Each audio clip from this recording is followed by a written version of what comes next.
During the late transition period of Kandris, the boy who would become the king entombed was born into a family that ruled a small kingdom for over 3 centuries. As a boy, Tornasus was precocious and affable, with a magnetic charisma that marked him as a king.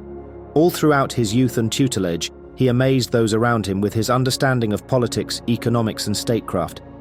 His royal parents were overjoyed at the almost limitless potential of their son and the kingdom's future. Sadly, tragedy occurred while he was scarcely out of his adolescence.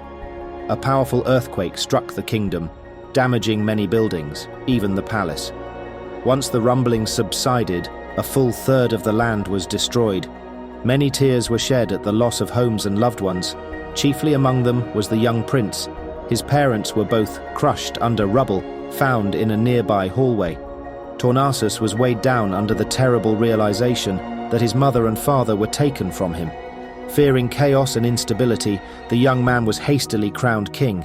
As the people buried their dead and tried to rebuild, the surviving courtiers plotted and positioned, each seeking to gain control over the brilliant but untested new king. Not a small amount of blood was spilled in attempts to secure power in the coming regime. Overcoming his grief and inexperience, Tornasus expertly pitted them against one another. This ensured that no one faction could gain too much influence and pose a threat to his power. Time passed, and the young man became a master of not only his domain, but the inner working of the region, shaping his kingdom into a true political power. The kingdom's influence spread far beyond its borders, and it enjoyed a veritable golden era under Tornasus's rule.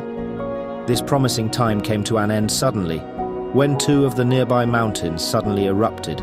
Before anyone could register what happened, a titanic cloud of volcanic ash swept over the entire capital city. Everything, from the furthest outskirts to the royal palace, was claimed by the fury.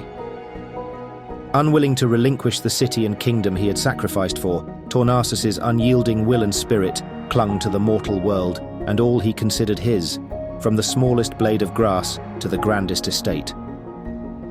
Centuries passed until the planet finally rested from its traveling.